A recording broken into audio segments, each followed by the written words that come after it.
na tumatagal doon ng walang plano. For example, yung mga kapatid ko.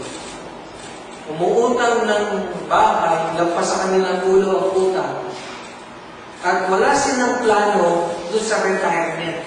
Ang alam nilang plano, pag re-retire sila, matanda. At yung bahay nila, babayaran nila 40 years. Ang dami mong Pilipino ganun. So, our mission at maging mission natin, i-share po natin yung alam natin. Meron po tayong alam na pwede natin i-share sa mga tao. Kanina nga, may bisita ako kanina. Sabi niya, may Orly, gusto ko rin maging successful sa ibang bansa. Bigyan mo ako ng advice. Alam mo, in-advise ako siya, simple lang. Ilan taon na nag-work? 5 taon. Sa 5 taon mo yan, kamusta naman? Wala na natitira. Ikinuwento ko sa kanya yung 4 na klase ng tao na intindihan niya. Sabi niya, doon ako sa number 3. Yung number 3, walang oras, walang pera. May sakit pa. Alam niyo, binigyan ko siya ng pag-iisipan. Sa 5 taon, ilan ang 13 month mo? 5 din. Magkano yan kung sa 10,000 at 13 month? 50,000. Nasaan yun? Wala, binastos ko. Binigyan ko siya ng idea na more than money. Sabi ko, bibigyan kita ng idea. Gawin mo to. Hindi yung sinusweldo mo eh. Yung naiipon mo. Paano kung makakaipon mo yung orning kulang pa nga eh? Nagsasoft drinks ka ba? Oo. Kung nagsasoft drinks ka everyday, 7 pesos. Sa 10 araw, may 70 pesos ka may tata. You can, save, makapag-save. Okay. Alam mo, umalis siya na parang binigyan ko siya ng 1,000 pesos. Wala man siya nakita sa akin pera na ibinigay ko. Simpleng idea, binaon niya sa sarili niya na masaya siya. What if naging ma-assess yung tao niya? Higit pa doon sa pera na ibigay ko sa akin. Simpleng idea. Tayo po, nagbibigay po tayo ng idea sa bawat tao na nakakausap natin. Hindi ka agad business, hindi po ba ginagawa namin nila? Ako po, pag may bagong kakilala, pwede bang magbigyan kita ng advice? Kasi nagpa-practice ako, magiging speaker ako sa ano eh. Bibigyan ka lang kita ng advice. Narinig mo na ba yung 4 na klase ng tao? Pakinggan mo nga. Alam mo, nakakapag-open ako ng mga kahit nakatabi mo na. Ano mo, pakinggan mo na ako, meron ako i-share sa'yo. Pag nagusto mo, bibigyan ka kita ng maraming information. Hanggang sa mailid mo, pag naikwento mo na yun, mailid mo na dito sa business natin. Tama? Ganon, marami pang makakasama. Kaya, ilang buwan na tayong palagi nagbibigay. God's will po sa July. Ini-inform ko na kayo sa July kung mo kami mo mag-anak sa Canada to build Doji business. I-ready nyo na po yung mga kaibigan nyo doon, yung mga katag nyo, mga kachat nyo. Sabihin nyo yung upline ko, mag-build ng business dyan, hanapin mo. Magkakaroon kayo mga downline. Madali naman po umuwi eh. Mawa po may event dito, pwede po kami umuwi. Bakit hindi mo nakaka-uwi yung mga kapatid ko? Walang perang pa-uwi. Di po ba? Ay, kung kayo nasa pre-life, pwede ka ba umuwi kung gusto mo? Yes. Di mo ba? Pwede ka umuwi kung gusto mo. Yung mga anak ko, uuwi yan kapag nag-ipon sila. Nag-ipon sila. Kaya ngayon pala, tinuturoan po namin sila ng humawak ng pera, maghanap buhay. Kaya pagdating nila doon, hindi sila senyorita, magtatrabaho kayo. Para kung gusto niyo umuwi, $1,000 ang back-to-back na pamasahe, back and forth, meron kayo. So, ganun. So, pagbubutihin namin ni Mel ang pagtuklas doon sa ating online business. Gusto po namin ma-reach out yung kagaya ng natuklasan namin ni Mel ng mga taga-Amerika. Alam niyo ba, nakikita-kita lang sila kapag convention. Billboard isa. Nakita ko po si Billboard, $100,000 na higit isang buwan. Ang lahat ng leader niya nasa online.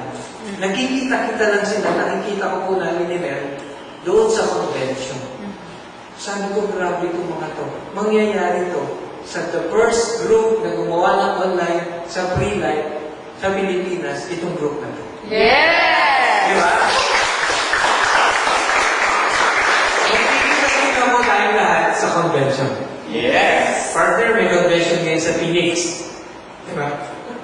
Siguro po, kami lang po ang advance party na pupunta doon. Susunod na po kayo.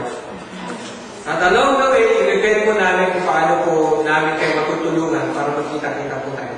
Kaya po sa September, meron po tayong convention sa Phoenix. Attend po kami doon. Kaya po nagre-ready na po kami mag-video-video. Bibili nga po kami ng video yung JPC. Ano ba pangalan nun? Video, YouTube ready. YouTube ready. Para lahat po ng events, makuhanan ko po ng picture ang mga successful sa ibang bansa, makuhanan ko, mailagay ko sa YouTube para sa grupo na to, para mas madali natin magawa ang business. Yes! Di ba? Dito yung mga trainings po, at saka yung mga mag-develop po natin doon, kumuhanin po namin yung mga ika-capture po namin. Alam nyo, grabe. Tayo pa lang, si Upline, pero mga ako nagpapaturo po sa amin kung paano ba ginagawa ito. Di ba? Di ba excited na tayo? Chat-chat pa lang. Meron po kami kaibigan na kinakausap ngayon na nakikita bawat mukha natin sa iba't ibang lugar. Nag-uusap-usap sila. Grabe po ang technology. Nagiging malalapit na po yung bawat bansa ni po.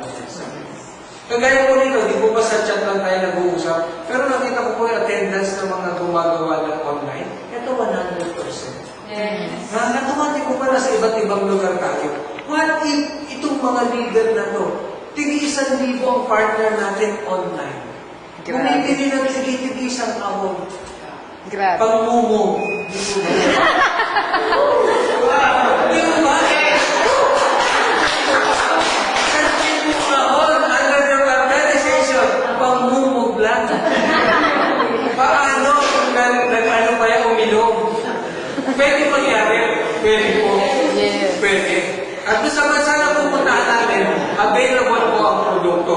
Nagpa-ship na po kami ni Mel ng Gochi. Tsaka Thaisling. At saka Thaisling para maka-experience na tayo na mag-introduce. Baka by May. Siguro by May dadating po yan. Kung po kayo mag-alala, July pa naman po, tentative mag-alis po namin. Kaya, i-maximize po na ninyo o natin yung habang nandito po kami para po makapagtulungan po natin. Yes. Mas mabilis pong makapag-close kayo through your upline. Yung mong upline ko, pupunta sa Canada, kailangan makausap mo na para mas maintindihan mo yung business talaga. Mas mabilis po yung ganun lagi kayo may kukwento. Alam mo, international yung business natin. Yung upline ko, mamamasyal sa Disneyland kasama yung mga anak mo. Kaya kailangan makausap mo na bago, kasi palipad-lipad din eh. Habang nandito pa sa Pilipinas, kausapin mo. Yes. Yabang ano? Guys, salamat sa inyo. Nakakatuwa ang business na to.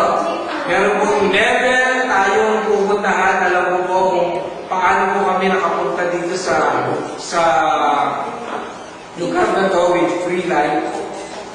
Without the shadow of a doubt, kayo po ang susunod. Yes! Naniniwala po ako. Naniniwala po kayo. Yes! Oo, maniwala po kayo doon. At lagi naman po tayo magkikita tuwing Wednesday, tuwing Friday, o pwede po matagdagan nyo. Yes! Di mo ba? Habang nag-internet kami doon sa Yelo, kayo naman sa init, ngayon, na-experience mo namin. Habang kami po nila umaattend ng convention, binibidyoan po namin ang bawat isa, katabi namin yung mga successful na mga leaders sa US, makikita niyo naman yun. Yes. At kumuha po kami ng idea paano nila ginagawa yun. For example, si Upline Jim. Nung pumunta doon si Doktora as engineer, Eneria, sabi ni Upline Jim, nakita ni engineer ang sekreto ko. Pero sa totoo lang, hindi nakita. Kasi hindi nag-online si Upline. Alam niyo, si Upline Jim, magkabukod ng kwarto, magkaiba ng pinakausap, pareho sa online. Nakita niyo pag nakikinig ka. Kaya papunta po tayo doon, itong grupo na to.